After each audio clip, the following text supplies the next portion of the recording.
One of the most important segment, interesting as well, and बहुत कम positive contributions थी britishers की Indian economy को, उसमें इंफ्रास्ट्रक्चर का बहुत बड़ा रोल था। अभी भी कुछ एरियाज हम जाते हैं ना कि लुटियंस दिल्ली बोलते हैं सेंट्रल दिल्ली, तो वो कुछ कुछ तो उन्होंने मतलब बिल्डिंग्स ऐसी बनाई थी जो अभी भी यहाँ की काफी बिल्डिंग से बेटर हैं, जो अभी बनी है यहाँ पे 10-20-30 साल पहले, वो अभी तक इतनी स्ट्रांग है। तो इंफ्रास्ट्रक्चर में उन्होंने पॉजिटिव कंट्रीब्यूशन किया था, बट जहां भी पॉजिटिव कंट्रीब्यूशन किया था वो सिर्फ हमारे भले के लिए नहीं किया था बट किया था। Infrastructure, it refers to all such activities, services, facilities which are needed to provide different kinds of services in an economy. It includes infrastructure associated with the means of transport, communication, energy, banking, economic infrastructure, and infrastructure associated. So transport, communication, energy, banking, ये सब हो गया economic infrastructure. Infrastructure associated with facilities of health, education, and housing, ये हो गया social infrastructure. The infrastructure facilities during the British rule were very poor. Some efforts were made to develop basic infrastructure like roads, railways, ports, water transport, post and telegraphs. But the main motive behind such infrastructural development was to serve various colonial interests, अपने benefit के लिए. Sir ये तो कह रहे poor था. As compared to other sectors, इस पे उन्होंने सबसे ज्यादा पैसा खर्च किया था. Relatively, this was the only sector where the Britishers actually spent money for growth and development. और जितना भी इंप्रूव करा, तो ये नहीं कि पूरे इंडिया में ही वो सेटअप स्ट्रॉन्ग कर दिया, नो, उन्होंने रूट्स आइडेंटिफाई करे और प्लेसेस आइडेंटिफाई, जहां वो रह रहे हैं वहां पे इंफ्रास्ट्रक्चर स्ट्रॉन्ग कर दिया, जहां से सामान ट्रांसपोर्ट करना है, रॉ मटेरियल्स ट्रांसपोर्ट करने हैं, वहां रेलवे लाइन बना दी. तो सेटअप जो भी हुआ, that was to serve their own colonial interest. एक एक करके पढ़ेंगे. Roads. The colonial administration could not accomplish much on the construction of roads due to scarcity of funds. कह रहा पैसे नहीं है हमारे पास इतना कि हम पूरे इंडिया के रोड्स बना दें. रोड्स तो अभी भी थोड़ी प्रॉब्लम है. The roads that were built primarily served interest of mobilizing the army and shifting of raw materials. कि कहीं पे एकदम से कोई वॉर है तो आपको मोबिलाइज, मतलब मूवमेंट ऑफ आर्मी के लिए रास्ता तो चाहिए. Shifting of raw materials, transportation of raw materials, रास्ता तो चाहिए. There always remained an acute shortage of all-weather roads. वो तो अभी भी है. बारिश आती है, रोड ढूंढनी पड़ती है, बिखर जाती है, मिट्टी में मिक्स हो जाती है. तो ऑल वेदर रोड्स की शॉर्टेजेस, कुछ प्रॉब्लम्स हमारी सिमिलर हैं तब और अब, बट कुछ कुछ रोड्स ठीक है. An acute shortage of all weather roads का मतलब तो हमसे बेटर कौन समझ सकता है, जो रोज जो राइट लेते ही ऑल वेदर रोड एक देखते हैं टोल टैक्स से पहले. To reach out to rural areas during the rainy season. As a result, people living in these areas suffered badly. During natural calamities की जरूरत ही नहीं है हमें बारिश, 2 घंटे की बारिश हमारे लिए नेचुरल कैलामिटी से कम नहीं है. रास्ते बंद हो जाते हैं, भूखमरी हो सकती है. तो ऑल वेदर रोड्स की शॉर्टेज, अभी हम on the eve of independence पढ़ रहे थी. Roads, railways. रेलवेज में भी कंट्रीब्यूशन हुई. क्या हुई? The most important contribution of the British rule was the introduction of railways in 1850. So when was the railways introduced in India? 1850. When was the first passenger train? तो 1853. एक different question होता है कि first when was the first passenger train started from Bombay to Thane. तो वो पहली train कब चली? इंट्रोडक्शन ऑफ रेलवेज, ठीक है ना.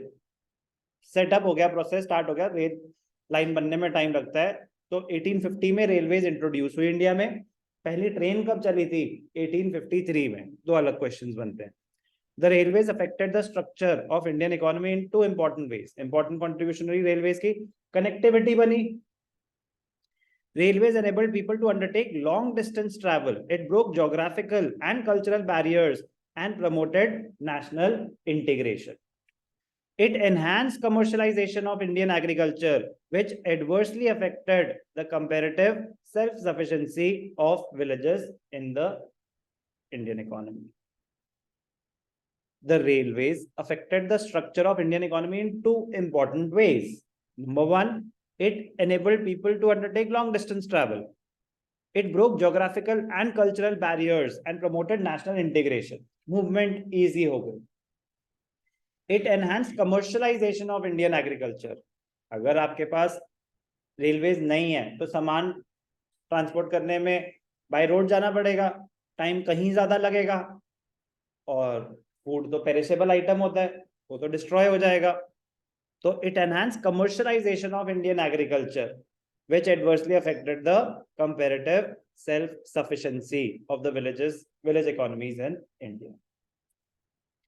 Railways also promoted foreign trade, but it benefited the Britishers more than the Indians. वो railways लाए इसलिए थे.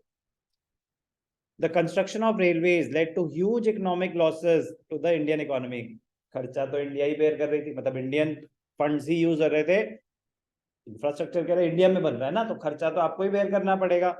तो लॉसेस बहुत ज्यादा हुए इंडिया को. इंडिया की उतनी इंपॉर्टेंट रिक्वायरमेंट नहीं थी रेलवे, उससे ज्यादा जरूरी तो उनके लिए स्कूल्स और हॉस्पिटल्स थे. तो अब आपके पास लिमिटेड फंड्स है, तो आप अपने ट्रैवल और ट्रांसपोर्टेशन का फोकस होगा या पहले सर्वाइवल का होगा? तो पहले बेसिक चीज तो नीड्स तो पूरी करो. बेसिक नीड्स ना पूरी करके उन्होंने खर्चा कहीं और करा to benefit themselves. So roads, railways, air and water transport, British government took measures for developing the water and air transport. However, their development was far from satisfactory. Indian inland waterways proved to be uneconomical.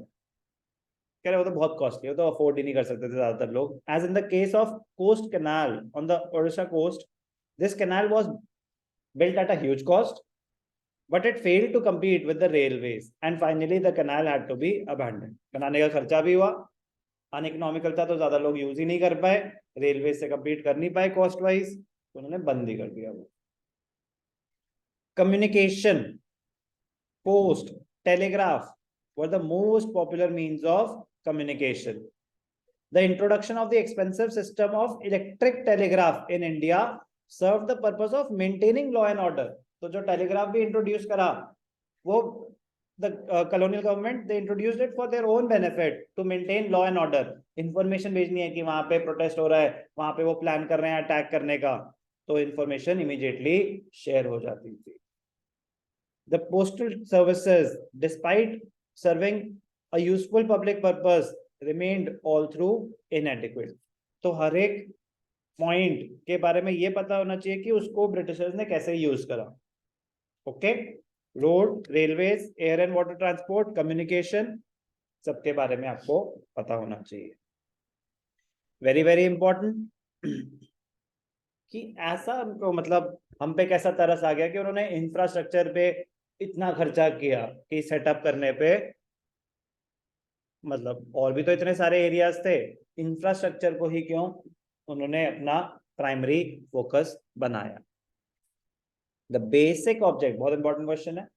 The basic objective of the British government to develop infrastructure was not to provide basic amenities to the people of India, but to serve their own colonial interest. The roads, तो ऊपर आ चुकी है बात, उसी पे और further stress.